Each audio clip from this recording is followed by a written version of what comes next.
Assalamualaikum warahmatullahi wabarakatuh. Perkenalkan, saya Muhammad Refrahman Pratama dengan NIM F521-23033 dari kelompok yang mengambil mm, studi kasus IoT di dalam mata kuliah teknologi inovatif. Di sini saya akan menjelaskan latar belakang terkait IoT atau Internet of Things. Apa itu IoT atau Internet of Things? Nah, jadi IoT itu merupakan sebuah perangkat atau device yang saling terhubung ke jaringan untuk memudahkan pekerjaan manusia sehari-hari. Contoh penerapan IoT itu adalah seperti tiketing di dalam kita memesan tiket bioskop. Nah, pada zaman dahulu kan kita itu sering memesan tiket bioskop tetapi langsung di depan mejanya atau di tempat pembeliannya. Belum ada menggunakan teknologi seperti auto ticketing yang sudah kita beli online. Nah, IoT itu sendiri berperan untuk memudahkan pekerjaan atau masalah tersebut. Yang dimana IoT itu jika diterapkan di ticketing seperti tiket uh, bioskop, pada saat kita membeli tiket tersebut kita hanya masukkan atau men-scan kode QR um, yang ada pada layar HP kita yang sudah kita beli online tersebut. Nah, kita scan kemudian maka keluar uh, kertas atau surat invoice seperti penanda bahwa kita berada di ruangan yang mana, kita berada di bioskop berapa, kita nonton film apa, dan semua informasinya tersedia di invoice tersebut. Nah, itu adalah salah satu contoh penerapan teknologi IoT. Nah, alasan kami mengambil topik tersebut adalah karena IoT saat ini sudah semakin berkembang dan akan terus berkembang menjadi sebuah teknologi yang inovatif dan juga ramah lingkungan. Nah, kami ingin membahas bagaimana sih cara kerja IoT tersebut. Kami akan membahas uh, apa sebenarnya IoT ini, lebih lanjutnya seperti apa, bagaimana dan bagaimana cara kerjanya. Baik, untuk itu saya akan serahkan kepada teman saya selanjutnya. Ini saya akan menjelaskan gambaran umum dari teknologi IoT. Yang pertama, kita mulai dari definisi IoT. IoT itu sendiri bukan sekedar perangkat keras, melainkan sebuah ekosistem yang menjembatani antara dunia fisik dan juga dunia digital. Nah, IoT terbagi menjadi dua arsitektur dasar atau dua pilar utama. Yang pertama yaitu objek fisik atau things yang menjadi titik akuisisi data, sedangkan yang kedua yaitu jaringan atau internet yang menjadi jalur transmisi antar informasi. Nah, IoT bukan sekedar plug and play, melainkan ekosistem komunikasi yang berkelanjutan. Nah, dalam sudut pandang sistem informasi, IoT sendiri bukan sekedar penghubung antara mesin ke mesin, melainkan dapat mendigitalisasi sektor operasional, contohnya dalam transformasi pendidikan, seperti metode pembelajaran yang interaktif, adaptif, dan berbasis data. Nah, selanjutnya yaitu ada fondasi sistem pintar atau smart system, entah itu manajemen rantai pasok, dan juga analitik kesehatan. Nah, yang terakhir, IoT juga dapat menjadi salah satu digitalisasi dari otomatisasi lingkungan cerdas atau kota pintar. Nah, hasilnya terdapat berbagai macam manfaat, di mana kita dapat menjadi IoT dapat menjadi supply sistem informasi dengan data presisi dan aktual, keunggulan analitis dan nilai tambah yang strategis, dan pengambilan keputusan yang strategis. Selanjutnya kita masuk ke gambaran umum teknologi di poin ruang lingkup.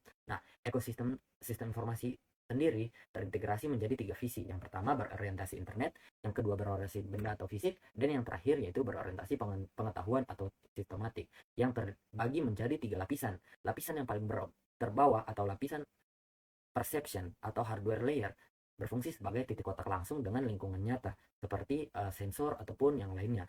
Sedangkan lapisan yang kedua atau lapisan transmisi atau perantara berfungsi sebagai tulang punggung sirkulasi dan pengelolaan data yang menghubungkan antara lapisan pertama dan juga lapisan yang terakhir. Lapisan terakhir yaitu pemanfaatan sistem informasi atau presentation layer. Nah, presentation layer sendiri berfungsi sebagai muara aliran data dan integrasi sistem informasi sehingga hasilnya akan menjadi sebuah pengambilan keputusan yang sangat strategis. Nah, selanjutnya kita masuk ke karakteristik utama dari teknologi. Nah, kita masuk ke poin ciri-ciri penting. Internet of Things sebagai teknologi inovatif memiliki atribut yang mengubah paradigma pengelolaan data konvensional. Berdasarkan sintesis literatur, inovasi IoT didorong oleh kemampuan sistemnya untuk memperoleh pengetahuan dari lingkungan fisik dan menerapkannya ke dalam sistem digital.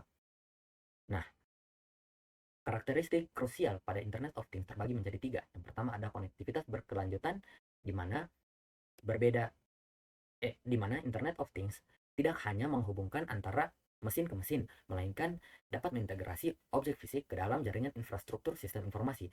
Terus, akibatnya, akses aliran data dapat menjadi relevan dan juga aktual, dan dapat diperoleh dari mana saja atau tanpa batasan geospasial. Yang kedua adalah kecerdasan terdistribusi atau intelligence autonomous. Nah, berbeda dengan sistem tradisional, Internet of Things mampu mengidentifikasi entitas, merasakan lingkungan sekitar, dan melakukan komunikasi antar mesin secara otonom atau terstruktur. Nah, hal tersebut juga dapat meningkatkan produktivitas bisnis yang digerakkan oleh data. Terus yang ketiga yaitu bersifat dinamis dan skalabilitas tinggi. Nah, ekosistem IoT dirancang untuk beradaptasi dengan perubahan kondisi lingkungan secara real time. Nah, skalabilitas ini memungkinkan organisasi dapat mengekspansi ribuan sektor, ribuan titik sensor, dan menyuplai data analitik atau sebagai sistem pendukung keputusan tanpa merusak arsitektur yang sudah ada. Nah, kita lanjut ke perbedaan dengan teknologi konvensional. Nah, perbedaan utamanya terletak pada mekanisme akuisisi data dan intervensi manusia. Nah, selain itu juga terdapat perbedaan pada dukungan pengambilan keputusan dan juga kecepatan pengambilan keputusan. Pada mekanisme akuisisi data, teknologi konvensional menjadikan manusia sebagai pusat data, bergantung pada interaksi fisik, volume data terbatas, dan rentan latensi atau kesalahan. Sedangkan Internet of Things menjadikan ekosistem yang terstruktur sehingga dapat diperoleh dengan arsitektur mesin ke mesin. Data juga dapat diperoleh dan diidentifikasi secara otonom. Data juga dapat diperoleh dari sistem jaringan internal ataupun cloud, dan interaksi fisik manusia sangat berkurang. Nah, perbedaan yang kedua pada dukungan pengambilan keputusan dan kecepatan. Pada teknologi konvensional, pemrosesan data dilakukan secara berkala atau masih secara manual, sedangkan pada Internet of Things, adalah data dapat diperoleh secara real time melalui sensor. Nah, terus wawasan juga bersifat pada teknologi konvensional, wawasan bersifat reaktif atau berdasarkan data di masa lalu, sedangkan Internet of Things memiliki wawasan yang proaktif.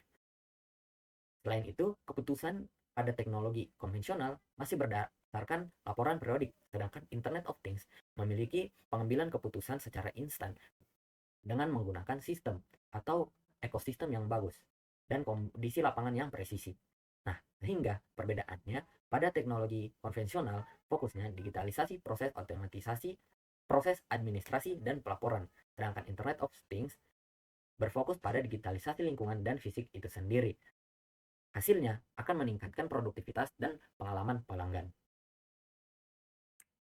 Assalamualaikum warahmatullahi wabarakatuh. Perkenalkan, nama saya Andi Cakti Salam dengan NIM F521230043. Jadi baik, di sini saya akan meneruskan penjelasan. Saya akan menjelaskan di bagian prinsip kerja konseptual IoT, yaitu bagian alur yang pertama itu alur logika kerja teknologi dari teknologi IoT ini. Nah, jadi alur logika yang pertama itu jadi alur logika kerja teknologi IoT itu dibagi menjadi 3 lapisan. Yang pertama lapisan persepsi, lapisan jaringan, dan juga lapisan aplikasi. Nah, jadi pada alur yang pertama yaitu pada lapisan persepsi di TAP ini tuh apa namanya, sistem itu bekerja pada lapisan persepsi yang dimana dia itu bekerja di lapangan. Nah, dan dia itu berinteraksi langsung dengan objek fisik yang ada di lingkungan dan membaca atau merangsang atau membaca fenomena atau rangsangan yang ada di lingkungan, lalu mengubahnya menjadi sinyal data digital. Di sini contohnya itu ada sensor suhu, kamera pengawas, stiker pintar, pelacak barang RFID. Nah, contohnya itu kayak yang di Alfamidi itu, yang untuk scan barang belian atau belanjaan. Nah, yang kedua itu adalah lapisan jaringan atau jalur transportasi. Ini tuh untuk merotekan dan mengirimkan data mentah secara nirkabel atau berkabel menuju hub, gateway, server lokal, atau komputasi awan. Nah, yang ketiga ini tuh adalah lapisan aplikasi, pemikiran utama sistem. Jadi itu akan mengirimkan tumpukan data dari jaringan. Nah, jadi dikirim dari lapisan jaringan dikirim ke lapisan aplikasi. Lalu di sini akan diproses dan juga akan dianalisis datanya. Jadi misalnya kalau kayak di Alfamidi tadi kan di scan barangnya. Nah, itu di scan nanti komputer akan melakukan menganalisis, jadi mencari tahu pada ini tuh untuk nama barang apa. Terus dia menghitung berapa kali di scan, terus dia total harganya, dan nantinya akan misalnya gabungkan dengan diskon, dan juga nanti untuk misalnya kembalian uang dari si customernya seperti itu. Dan ini juga nanti akan menghasilkan operasi layanan yang nyata. Oke, lanjut. Nah, selanjutnya itu adalah bagaimana IoT memproses data menjadi informasi. Nah, di dalam memproses data itu, IoT ini ada 4. Yang pertama itu adalah pengumpulan data mentah, misalnya dari temperatur sensor untuk mengambil data sensor dan lain-lain. Nah, jadi di sini nanti data itu akan dikumpulkan secara masif dan juga beragam. Yang kedua itu adalah penyaringan dan pembersihan data. Nah, di sini tuh untuk menyaring data-data yang mungkin tidak diperlukan, tidak penting atau tidak misalnya rusak. Nah, itu akan disaring semua agar nantinya dalam proses analisis data itu datanya tidak hasil yang dihasilkan itu tidak bisa akurat. Jadi nanti dia bisa akurat begitu datanya. Nah, lanjut ke ketiga, analisis data atau pre-processing. Nah, disinilah di mana data itu akan diolah untuk menghasilkan suatu informasi atau insight. Nah, jadi dia itu menggunakan algoritma khusus untuk mencari data-data yang memang penting dan dapat dijadikan informasi atau insight. Dan juga itu ada teknik data mining yang digunakan. Nah, yang terakhir itu yang keempat, hasil informasi pengetahuan. Informasi dan insight-nya ini akan menjadi hasil menghasilkan wawasan yang bermakna atau berharga bagi pemangku kepentingan.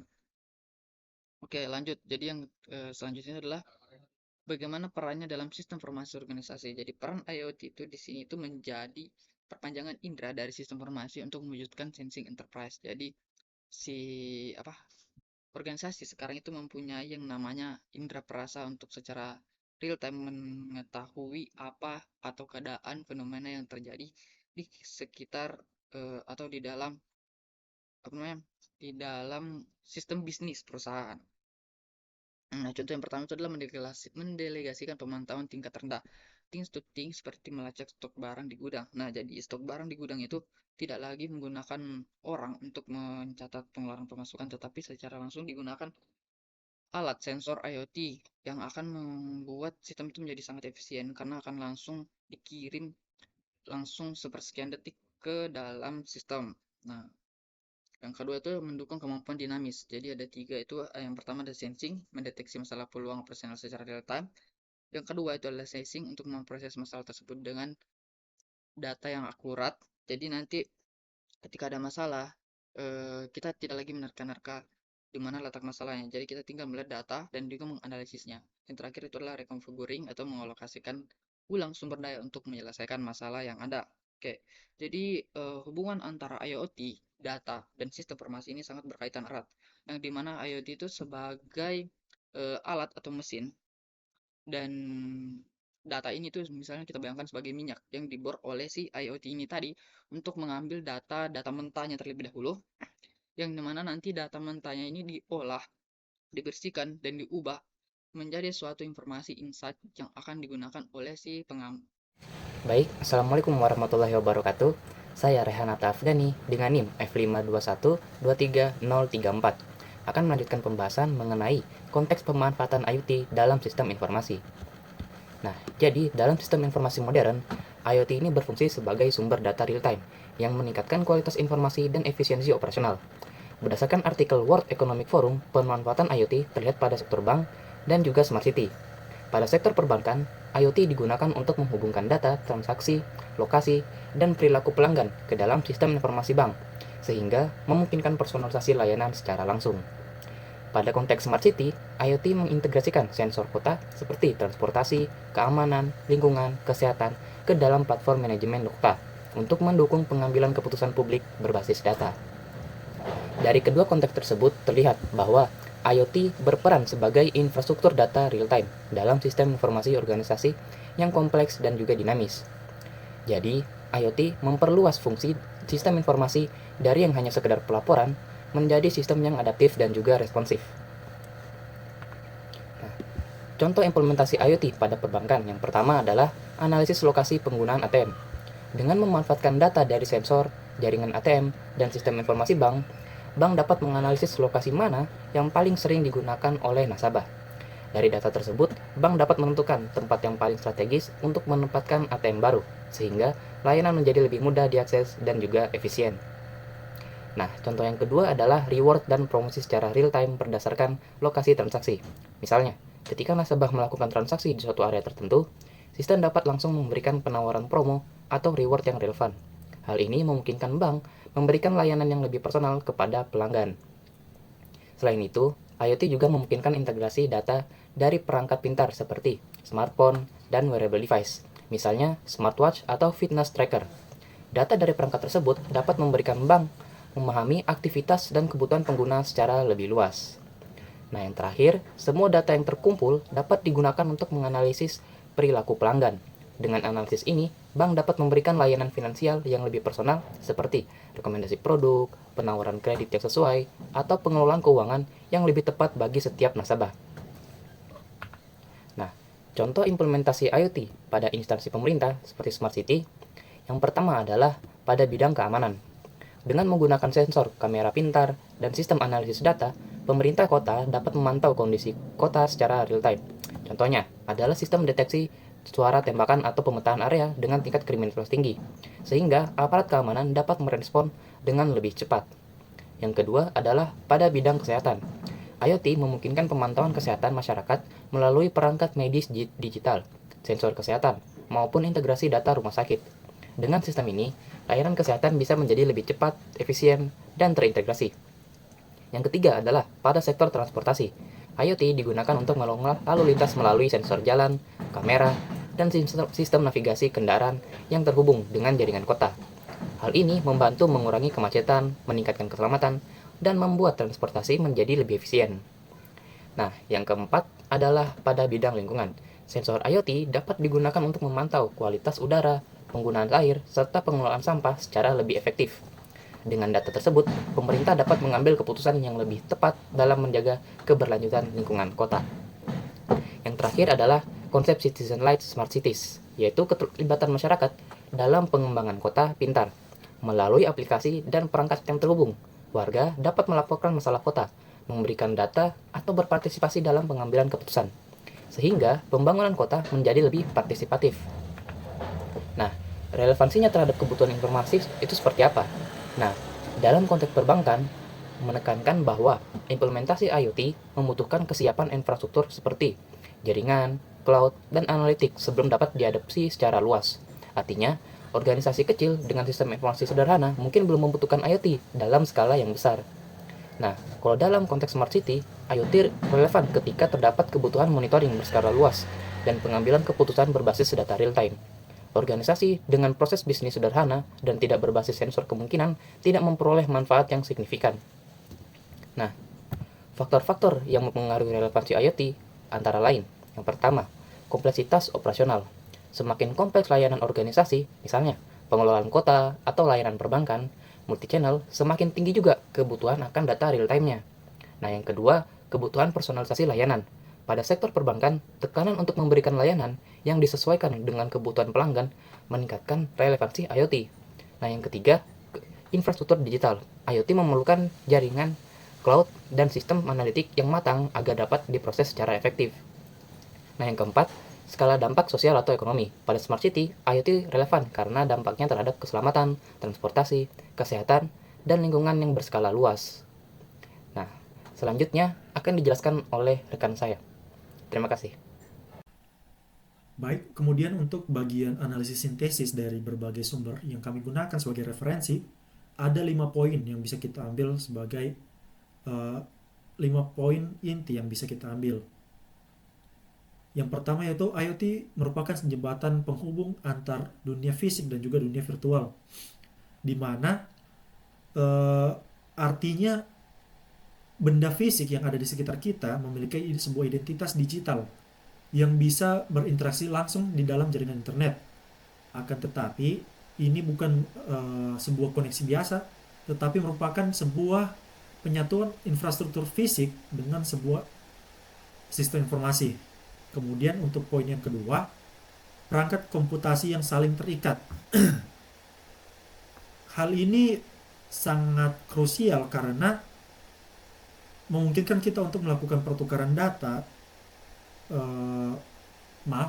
karena hal ini memungkinkan IoT untuk melakukan pertukaran data yang terjadi secara lancar di antara mesin tanpa adanya hambatan maupun campur tangan manusia.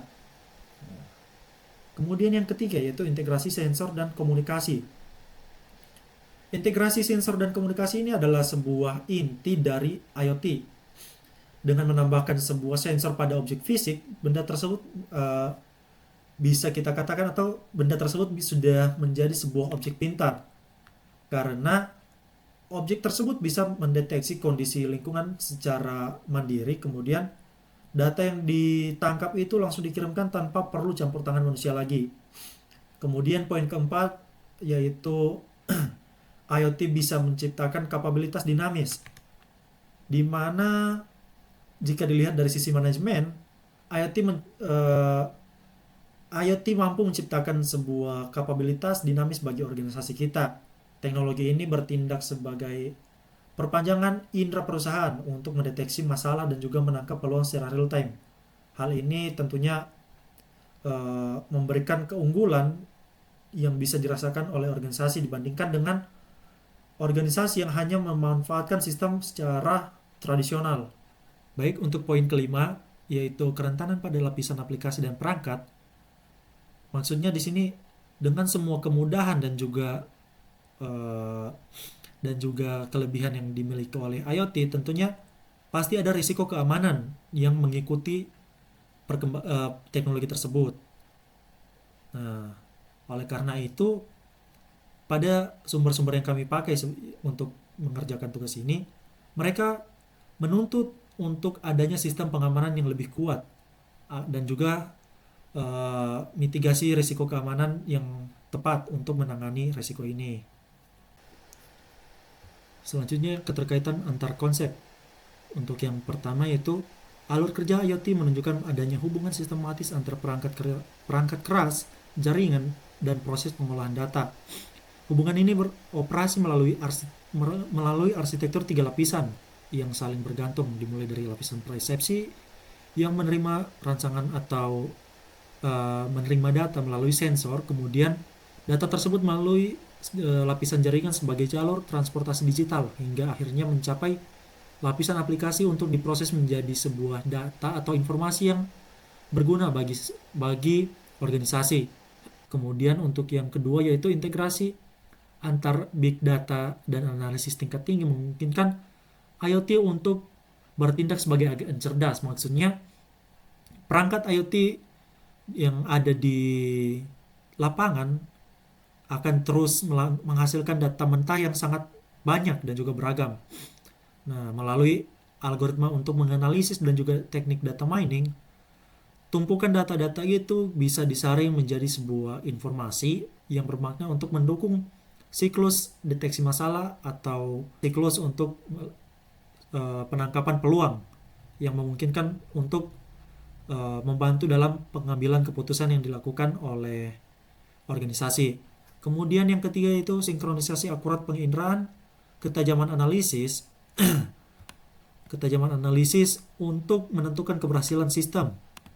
Maksudnya di sini yaitu keberhasilan IoT ini sangat bergantung pada seberapa akurat sensor yang berada di lapisan bawah untuk menangkap data dan juga seberapa cepat bisa mentransferkan datanya untuk bisa dianalisis.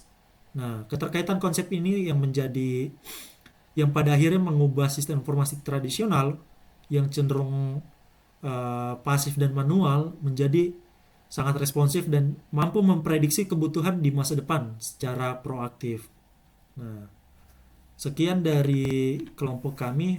Lebih dan kurangnya saya mohon maaf. Wabillahi taufiq wal hidayah. Wassalamualaikum warahmatullahi wabarakatuh.